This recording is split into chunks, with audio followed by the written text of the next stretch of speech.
자, 이제 예수님이 십자가 위에서 죽으셨다가 이제 부활하셨어요.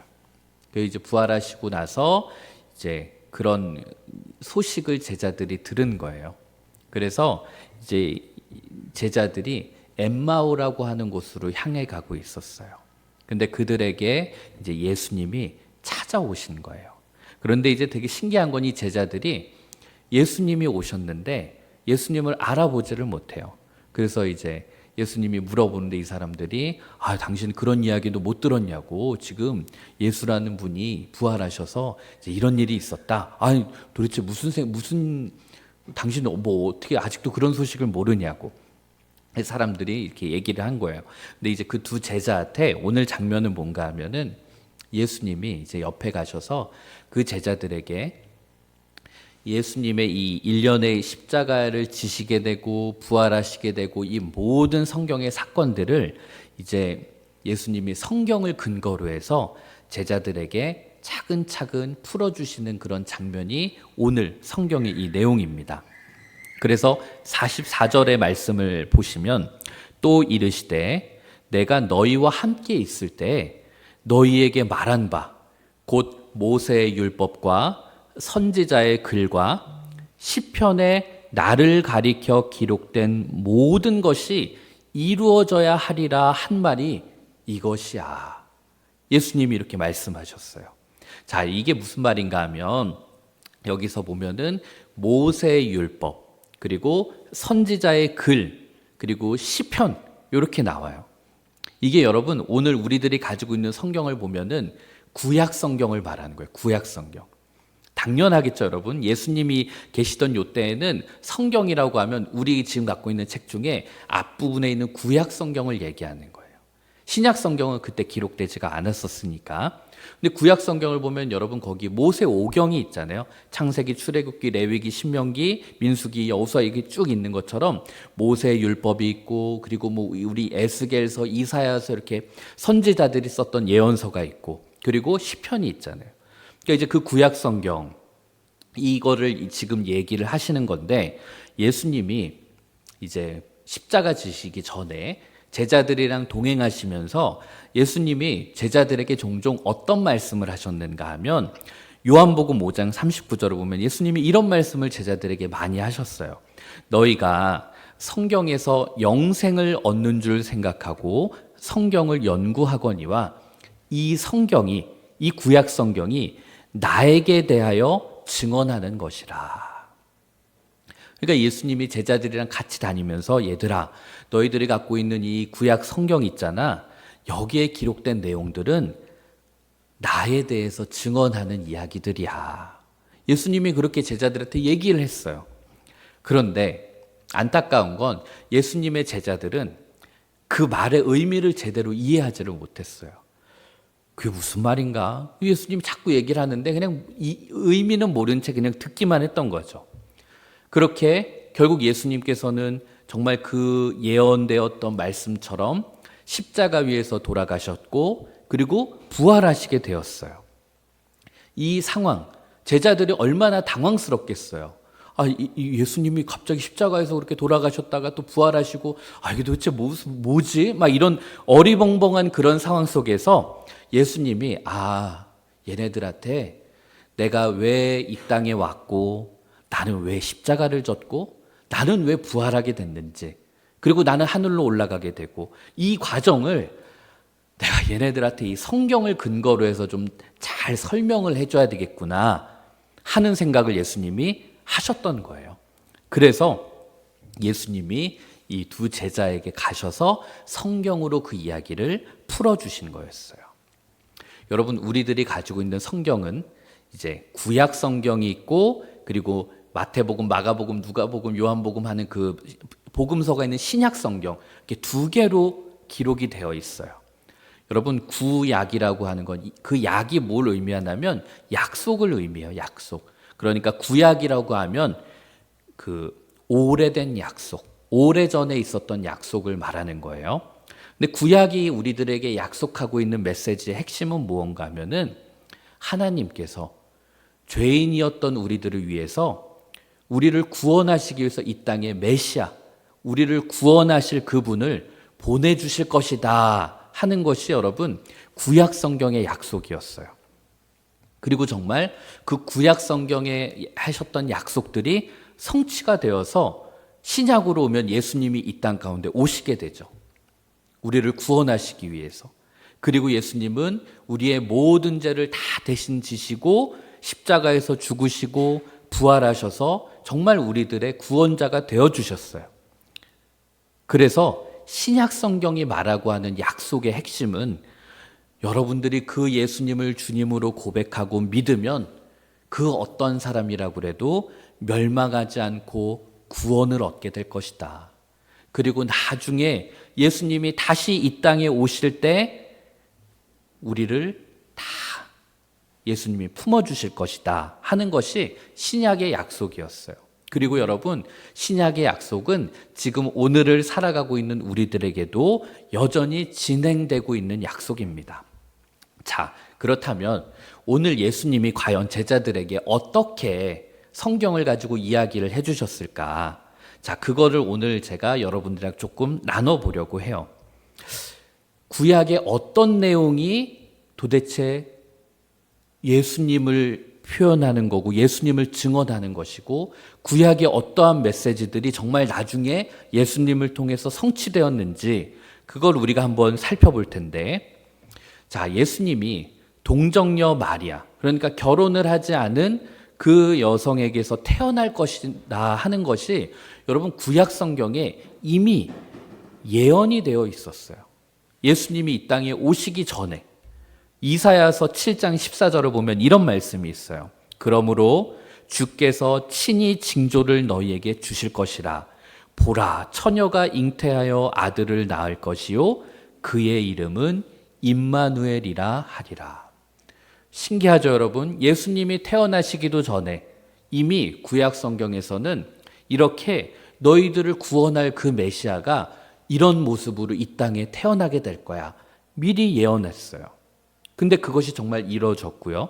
그리고 또 그 메시아가 어디서 태어날 건 줄 아니? 그게 바로 여러분 구약 성경의 미가서라고 하는 곳을 보면 예수님이 베들레헴에서 태어나실 것이다라는 게 정확히 예언되어 있어요. 베들레헴 에브라다야, 너는 유다 족속 중에 작을지라도 이스라엘을 다스릴 자가 너에게서 내게로 나올 것이다. 그의 근본은 상고에 영원히 있느니라. 베들레헴에서 태어나실 것이다라는 게 미가서에 이미 예언이 되어 있었고요. 그리고 또 예수님이 여러분 이 땅에 오셔서 사역을 하셨던 주 무대가 갈릴리 지방이었거든요. 우리가 갈릴리 호수라고도 그러고 갈릴리 바다라고도 하는 그 갈릴리 지방을 중심으로 사역이 펼쳐질 텐데 그것도 구약 성경에는 여러분 이미 예언이 되어 있었어요. 이사야 9장 1절을 보면 전에 고통받던 자들에게는 흑암이 없으리로다. 옛적에는 여호와께서 스불론 땅과 납달리 땅이 멸시를 당하게 하셨더니 후에는 해변길과 요단 저쪽 이방의 갈릴리를 영화롭게 하셨느니라. 구약에 또 이런 말씀이 있어요. 여러분 당시에는 우리가 지금이야 여러분들이 이스라엘 한번 안 가본 저 멀리 있는 한국 땅에서도 갈릴리 하면은 아 예수님이 기적을 일으키시고 사역했던 곳이지 알잖아요. 그 당시에는 이 팔레스타인 지방조차 갈릴리라는 지역을 그렇게 주목하지 않았어요. 그래서 여기 그냥 이방 땅에 그냥 변두리였어요. 변방이었다고요.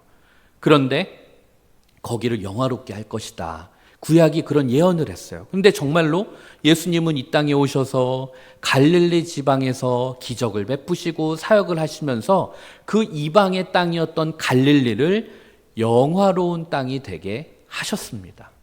구약에 얘기했던 그 예언들이 예수님에게서 정말 성취가 되었던 것이죠. 그런가 하면 예수님의 죽음도 구약 성경은 예언하고 있어요. 예수님께서 은 30냥에 팔리시게 되잖아요. 그 제자 중에 가룟 유다가 예수님을 은 30냥에 팔아 넘기거든요. 그런데 그것도 구약 성경에 이미 기록이 되어 있었어요. 스가랴 11장 12절을 보면 내가 그들에게 이르되 너희가 좋게 여기거든 내 품삯을 나에게 주고 그렇지 아니하거든 그만두라. 그들이 곧 은 30개를 달아서 내 품삯을 삼은지라. 이미 구약 성경에 그렇게 은 30개에 대한 표현이 나와 있고요. 그리고 예수님이 나중에 십자가를 지시기 전에 여러분 로마 군인들에게 이제 폭언과 조롱을 당하면서 나중에 그 예수님 옷을 벗겨서 이것을 누가 가져갈지 막 서로 자기들끼리 제비를 뽑잖아요. 근데 여러분 그것도 사실 구약 성경에 예언되어 있었어요. 시편 22편 18절을 보면 내 겉옷을 나누며 속옷을 제비 뽑나이다. 이런 말씀이 시편에도 있었고요. 그리고 예수님이 십자가 위에서 너무 극심한 고통 속에서 예수님이 소리를 지르시죠. 나의 하나님, 나의 하나님, 어찌하여 나를 버리시나이까? 우리가 흔히 말하는 엘리 엘리 라마 사박다니, 이렇게 예수님이 큰 소리로 외치시는 것도 여러분 시편에 기록이 되어 있었어요. 시편 22편 1절을 보면 내 하나님이여 내 하나님이여 어찌 나를 버리셨나이까? 어찌 나를 멀리하여 돕지 아니하시오며 내 신음소리를 듣지 아니하시나이까? 물론 예수님이 이 시편의 말씀을 옛날에 읽었기 때문에 십자가에서 이것을 그대로 했을 수도 있어요. 그러나 이미 구약에서는 이런 표현들이 예수님이 곧 이렇게 십자가에서 지시면서 이런 부르짖음이 있을 거라는 것들이 하나하나 다 숨겨져 있었던 거예요. 그리고 예수님께서 십자가 위에서 고통을 당하심으로 말미암아 우리가 구원을 얻게 되고 우리가 나음을 입게 될 것이다, 우리가 다시 살게 될 것이다 하는 것도 구약 성경에 이미 담겨 있었어요. 이사야서 53장 5절에서 6절을 보면 그가 찔림은 우리의 허물 때문이요 그가 상함은 우리의 죄악 때문이라. 그가 징계를 받음으로 우리는 평화를 누리고 그가 채찍에 맞음으로 우리는 나음을 받았도다. 우리는 다 양 같아서 그릇 행하여 각기 제 길로 갔거늘 여호와께서는 우리 모두의 죄악을 그에게 담당시키셨도다. 여러분 이 말씀이 예수님이 태어나기도 전에 이미 기록이 되어 있었던 말씀이에요. 예수님이 이 땅에 오셔서 이런 일들을 하실 것이다. 그리고 심지어 예수님이 부활하실 것도 시편에는 이렇게 기록되어 있어요. 16편 9절에서 10절을 보면 이러므로 나의 마음이 기쁘고 나의 영도 즐거워하며 내 육체도 안전히 살리니 이는 주께서 내 영혼을 수월에 버리지 아니하시며 주의 거룩한 자를 멸망시키지 않으실 것임이니라. 여러분 제가 조금은 여러분들이 지루할 수 있지만 정말 구약에서 예수님을 예언했던 그 구절들을 지금 제가 몇 가지만 다 가져와 본 거예요. 신기하죠? 예수님은 이 땅에 오시기도 전에 이미 구약 성경에 벌어졌던 이 성경의 말씀들이 그대로 성취되고 있는 걸 우리는 볼 수 있어요. 그리고 예수님은 오늘 말씀에서 그 이야기를 해요. 예수님으로부터 시작된 이 구원의 기쁜 소식이 예루살렘을 시작해서 모든 족속에게로 퍼져나가게 될 것이다. 이렇게 말씀해요. 46절, 47절을 보면 또 이르시되 이같이 그리스도가 고난을 받고 제3일에 죽은 자 가운데서 살아날 것과 또 그의 이름으로 죄사함을 받게 하는 회개가 예루살렘에서 시작하여서 모든 족속에게 전파될 것이 기록되었다. 이렇게 말해요. 그런데 여러분 이 나중에 이 일이 벌어진 이후 나중에 예수님이 부활 승천하시면서 벌어졌던 그 장면 사도행전 1장 8절에 가면 예수님이 말씀하시기를 어떻게 해요? 오직 성령이 너희에게 임하시면 너희가 권능을 받고 그 다음에 어디서부터 시작되죠? 예루살렘에서부터 시작해요. 예루살렘과 온 유대와 사마리아 지역과 땅끝까지 이르러서 오늘 본문대로 말하면 모든 족속에게 퍼져나가게 될 것이다. 여러분 지금 제가 얘기했던 거를 예수님이 길을 가는 두 제자에게 성경 구절을 가져오시면서 하나하나 풀어주셨던 거예요. 야, 너 여기 봤던 그 말씀 기억나? 시편에? 이게 요렇게 성취된 거야. 야, 이사야서에 있었던 요게 이래서 내가 이렇게 십자가를 진 거야. 예수님이 그 길을 가면서 제자들에게 하나하나 차근차근히 설명해 주셨던 거예요.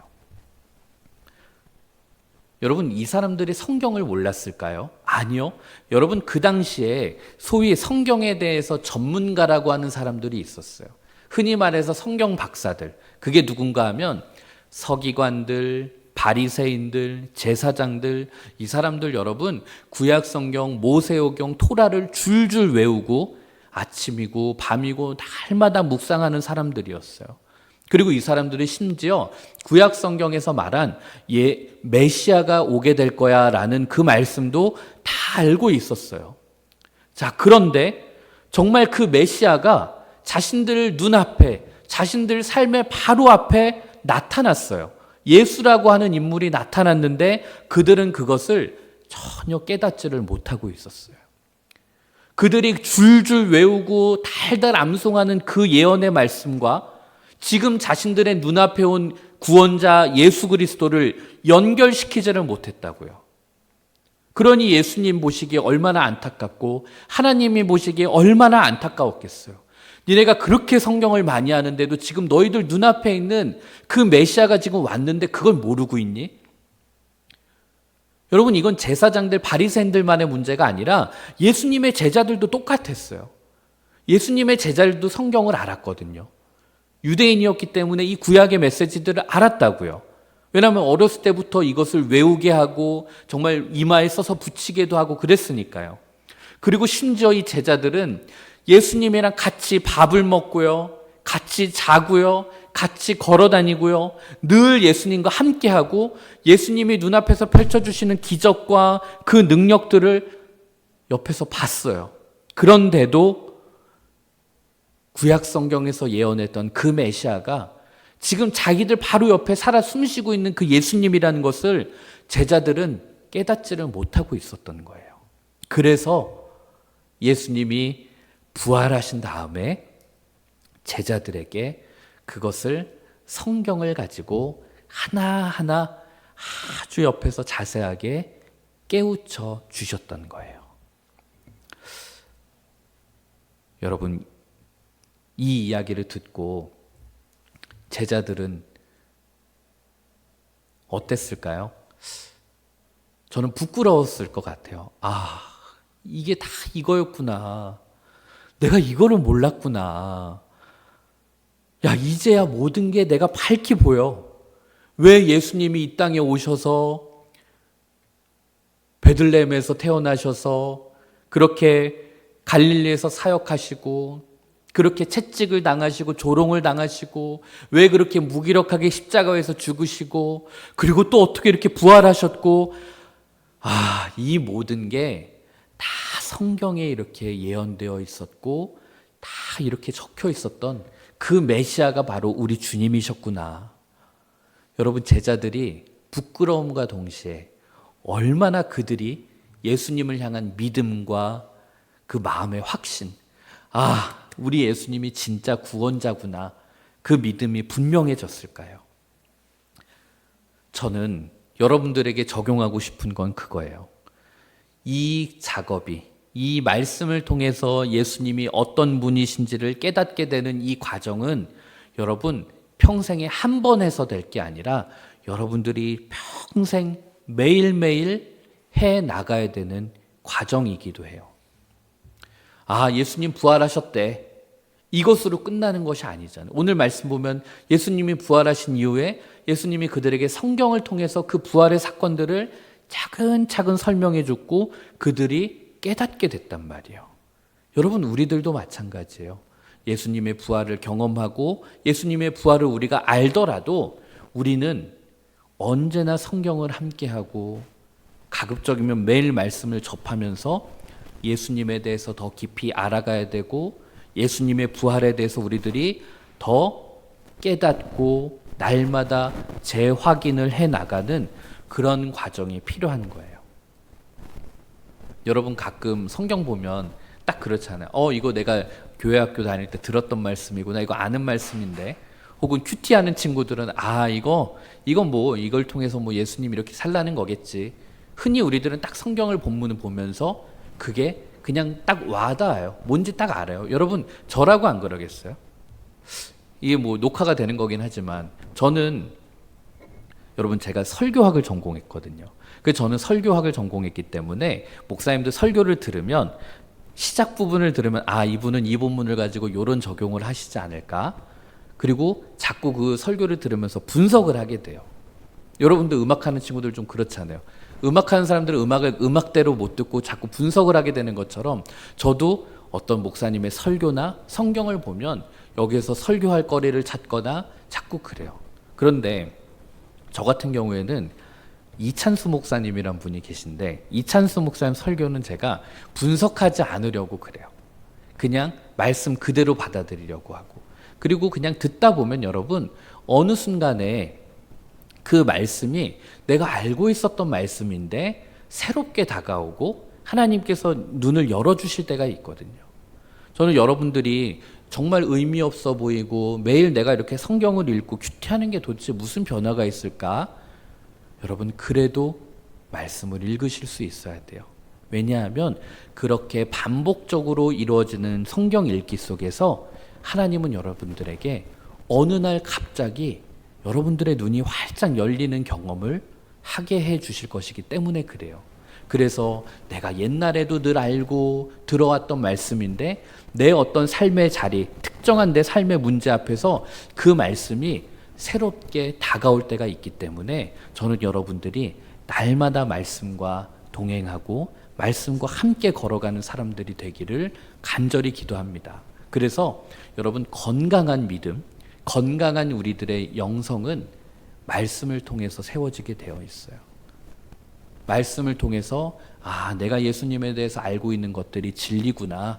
우리는 그렇게 고백할 수 있게 되는 거예요. 다만 여러분들에게 하나 부탁드리고 싶은 건 여러분들이 성경을 알아가고자 하는 그 마음의 열정이 있다면 너무 귀한 것인데 여러분들의 성경을 알아가는 그 여정은 반드시 여러분들이 속해 있는 교회 공동체와 함께 이루어져야 된다는 거예요. 가끔 보면 너무 안타까운 건 성경을 알고 싶은 마음이 너무 많은 나머지 어떤 친구들은 교회 밖에서 정말 정체도 모르는 어떤 사람을 통해서 아무런 준비 없이 그냥 밀실에서 성경 공부란 이름으로 잘못된 가르침에 빠지는 친구들도 있단 말이에요. 그냥 그걸 설명해주는 언니가 너무 친절해서, 그걸 설명해주는 오빠가 너무 잘생겨서, 근데 잘못된 가르침을 깨닫게 되는. 여러분, 성경 공부는 익숙한 이 교회 공동체에서 목회자들과 함께 해나가는 거, 그게 가장 안전하고 중요합니다.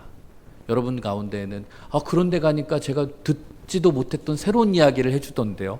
막 교회 오니까 맨날 똑같은 얘기하고 뻔한 얘기하고. 여러분, 엄마가 해주시는 밥이 분식집이나 이런 다른 데보다 맛있진 않잖아. 근데 여러분들을 건강하게 하는 건 엄마가 해주는 그 뻔한 밥이 여러분을 건강하게 해주고 여러분을 지키는 것처럼, 여러분 제가 하는 설교가 지루하고 재미없고 때로는 부족해도 교회 안에서 우리가 나눠지는 그 말씀이 사실 여러분들을 신앙적으로 단단하게 붙잡아주고 건강하게 여러분들을 세워주는 것입니다.